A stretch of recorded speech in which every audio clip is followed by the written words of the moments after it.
Vamos continuar nossos trabalhos e vamos para a nossa aula aí baseado no professor Luiz Fernando, beleza? Aí o continente asiático, né? Então vamos lá. Situado quase que totalmente no hemisfério norte, recortado pela linha do Equador, Trópico de Câncer e Círculo Polar Ártico. Tomando como base o meridiano de Greenwich que nós já estudamos, o continente encontra-se no hemisfério oriental ou leste. Está aqui, ó, Círculo Polar Ártico, Trópico de Câncer e linha do Equador, sendo que o meridiano de Greenwich, que é uma linha dessa aqui, ela passa bem antes do continente aqui, lá na Inglaterra, beleza? Retomando nossos conhecimentos, a Ásia é o continente maior do planeta, está aqui, ó, 44, quase 45 milhões de quilômetros quadrados, são 45 países, os mais populosos, né, entre o mundo, então são 60% da população mundial vive aqui na Ásia. Devido a esse tamanho, ele abriga uma rica e histórica diversidade étnica, como indianos, japoneses, árabes, entre outros, berços das principais religiões como o islamismo, certo? Que são os muçulmanos, né? O budismo, os budistas, e o cristianismo, os cristãos.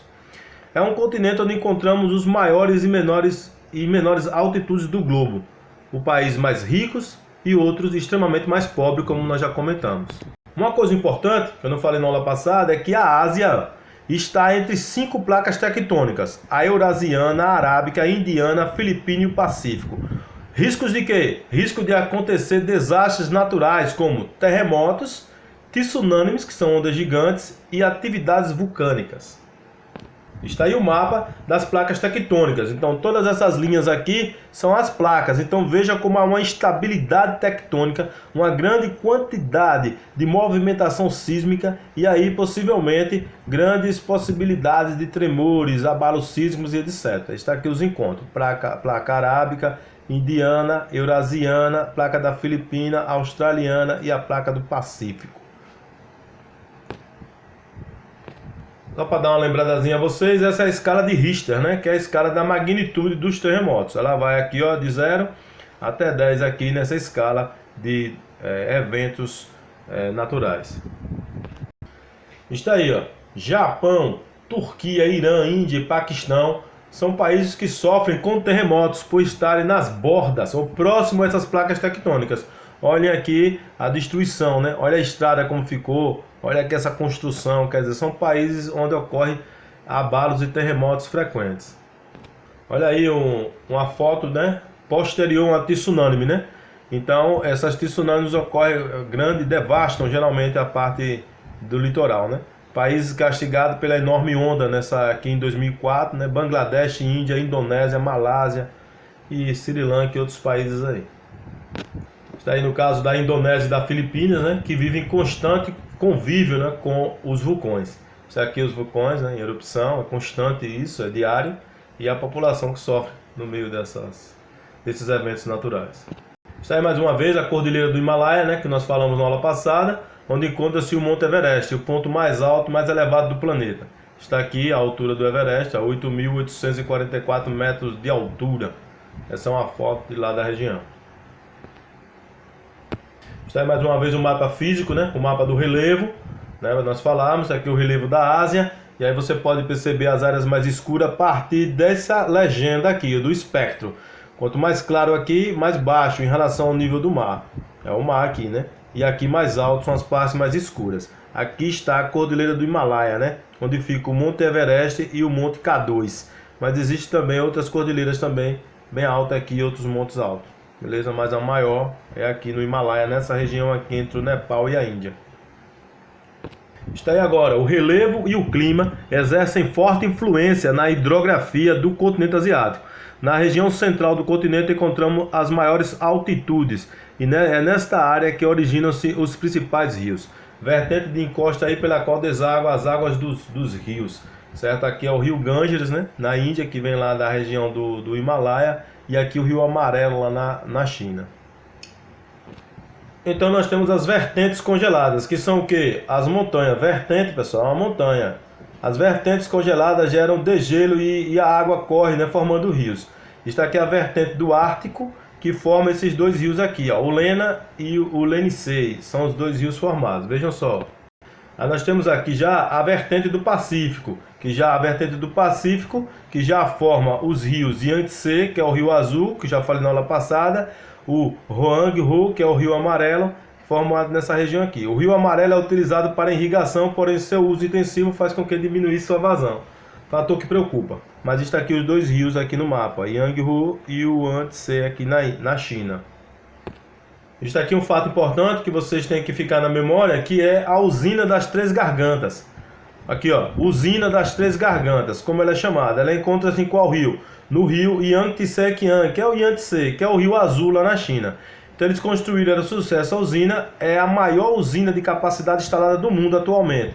Certo? Ela foi construída aqui, ó, em 2006. O lago dela tem cerca de 600 quilômetros de extensão.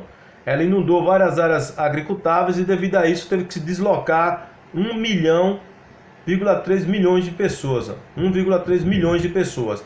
Então o governo chinês é uma ideia de produzir mais energia pela demanda energética que o país precisa para sua industrialização recente, né? Está aqui a usina das Três Gargantas, ó, que é muito questionada aí em alguns concursos. E a outra vertente, que é a vertente indiana. Essa vertente indiana, que é vertente índica, né? Principais rios é o Ganges, principalmente o Ganges, certo? O rio Ganges possui um grande valor, porque ele atravessa as planícies da Índia, e ali é onde se tem várias populações vivendo, né? Nessa região aqui. Ele sai do Himalaia, né? E desce toda a planície aqui da Índia, certo? Assim como o outro rio aqui, o Brahmaputra, né? Também, mas o Ganges ele tem uma conotação maior. E a outra vertente é a do Oriente Médio, falando de hidrografia, que forma os rios Tigre e Eufrates, justamente os rios da civilização mesopotâmica. Os dois rios nascem na Turquia, percorrem e passam pela Síria e Iraque, utilizando suas águas para irrigação.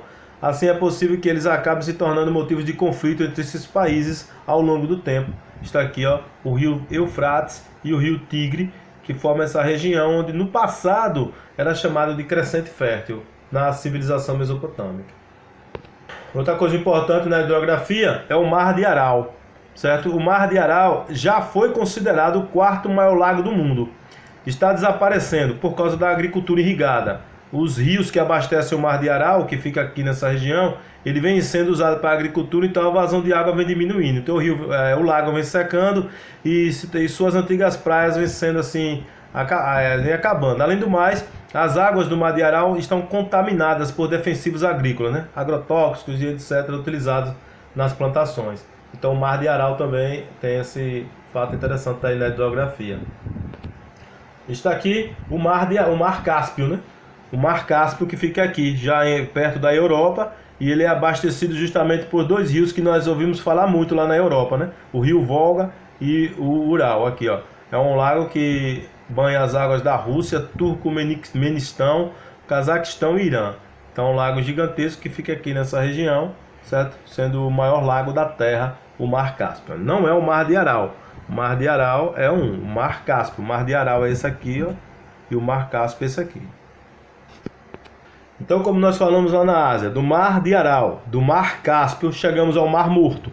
O que é o Mar Morto? O Mar Morto tem esse nome devido à grande quantidade de sal por ele apresentada, 10 vezes superior à dos demais oceanos, o que torna impossível qualquer forma de vida, flora ou fauna viver lá. Nos últimos 50 anos, o Mar Morto perdeu um terço de sua superfície, e em grande parte por causa da exploração excessiva de seus afluentes, que são os rios que abastecem o Mar Morto. A única fonte de água doce da região é o Rio Jordão. Então o Mar Morto foi onde Jesus Cristo caminhou, né, por cima da água, certo? Justamente porque, segundo as teorias, essa possibilidade por conta da água ser muito densa, né, muito carregada de sal. São histórias, né? O importante é que o mar tem grande quantidade de sal e é possível você flutuar na água. Climas da Ásia, está aqui, ó, glacial ártico, temperado norte e intertropical. Então são esses três climas aqui, o frio, né, o temperado e o bastante quente, né, próximo aqui à linha do Equador. Então isso tem a ver com a insolação da Terra. Tá aí o gráfico mostrando muito bem aí os climas da Ásia, né? Você tem aí bem divididozinho. Clima polar, né, que tem invernos rigorosos, né, temperaturas entre -15 e -5 graus, são climas bastante frios. Claro que o clima polar você vai encontrar ele nessa parte azul aqui do Círculo Polar Ártico. Está aqui o próprio nome, glacial ártico. A principal vegetação do clima polar é a tundra, certo? A região de tundra, de uma floresta adaptada a esses climas frios. Clima subpolar. Temos invernos longos e verões curtos, temperaturas entre menos 5 e 3 graus. O índice pluviométrico é um pouco razoável também. Você vai encontrar ele justamente nessa região aqui já da temperada norte, né, abaixo do polar ártico e entre o trópico de Câncer, vai encontrar o subtropical. A principal vegetação dessa área é justamente o bioma de taiga, ou as chamadas árvores de coníferas, né, predominam na região de taiga. São árvores aqui tal, né, ou caducas, como eles chamam, pois perdem as folhas durante o ano. São exploradas para a construção civil e é muito fácil, né, de retirar aí da região essas árvores. Então o clima temperado lá é dividido em três, né? O temperado oceânico, o temperado continental e o temperado subtropical. No oceânico as temperaturas são mais amenas, no continental maior rigor climático, amplitude térmica, a diferença entre as temperaturas altas e as temperaturas mais frias, e o clima subtropical, que é as temperaturas amenas durante o inverno e verões bastante quentes. Então são esses três tipos climáticos que existem na zona intertropical. Aliás, na zona temperada, pessoal, desculpe, que é essa região aqui. Então é nessa região temperada que as florestas temperadas encontram uma maior variedade de espécies vegetais, certo? Essa floresta é aberta, fácil de penetrar, como eu falei, e é formada por aves aí caducifolias, ou caducas, né? Que as folhas caem aí para poder fazer a questão do outono e inverno, né? Então é isso aí. O clima equatorial, que aí é o quente e úmido, né? Temperaturas médias de 25 graus mais, né? Positiva a 27, amplitudes térmicas reduzidas, quer dizer, a variação entre a maior e a menor não é tanto, e chove muito, né? Você vai encontrar esses tipos de clima aqui nessa região, Índia, né? Como eu falei nos filmes do Vietnã, né? Da guerra, né? Aqui no Vietnã também. E nessas regiões aqui abaixo, aqui Indonésia, né? E outras regiões. Então está aí, né? As florestas tropicais ou equatoriais, grande número de espécies vegetais, né? A floresta é bastante densa ou fechada, diferente da floresta temperada, que é aberta. Os solos são fracos por causa da floresta, né? Fica muito ácida. A região apresenta uma curta estação de seca e algumas árvores que perdem as folhas. Então, as florestas são intensamente exploradas para o comércio da madeira, principalmente. Está aí a floresta equatorial. Clima frio ou de montanha ou de altitude, né? Mesmo na região intertropical há um predomínio de neve nos picos. Sobre os picos mais elevados temos neves eternas, né? Mas com o aquecimento global elas estão desaparecendo aos poucos, como é o caso do Monte Everest. É nítido isso, né? A vegetação da montanha diminui, né, com a altitude, né? E porém nessas áreas encontramos diversas formações vegetais que sucedem conforme a altitude, né? Sendo possível encontrar até florestas. Temos aí o clima mediterrâneo, possui uma estação seca e o verão e outra chuvosa no inverno. A precipitação varia, mas não é muito alta.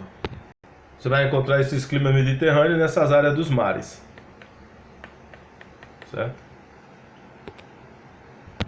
A vegetação de estepes e pradarias são as peculiares desses climas mediterrâneos. O clima apresenta invernos frios e verões moderados. Outro fator importante na Ásia é a continentalidade, que é aquele conceito que estudamos no primeiro ano, ainda que é um fator importante devido ao tamanho do continente. Montanha nas regiões e o continente ser muito grande. Então o continente influencia no clima das regiões. O que é essa influência do continente? Se o continente tiver um lago, a influência é úmida. Se o continente for seco, a influência do clima vai ser seco. Porque é diferente um clima que vem do mar, influência do mar, e um clima que vem influência do continente. Vai depender do que esteja no continente, né? Se for floresta, se for deserto, nesse caso aí, deserto, né? Então os climas são mais secos. E para fecharmos nossa aula, o clima de monções, né? Que são verão e inverno, em áreas que chove muito no verão e o inverno fica bastante seco. Chove tanto até gerar grandes inundações. Isso ocorre porque nós estamos no hemisfério norte, e aqui no hemisfério norte é verão no mês de dezembro. Então no mês de dezembro chove muito, e quando é no mês de julho, que é o inverno, chove pouco, porque as áreas de alta pressão e baixa pressão, elas são diferentes. O importante é você saber que existe o clima de monções na Ásia. Então é isso aí, galera, valeu, até a próxima aula, a gente se encontra, depois eu passo um novo exercício para a nova videoaula. Valeu, aquele abraço.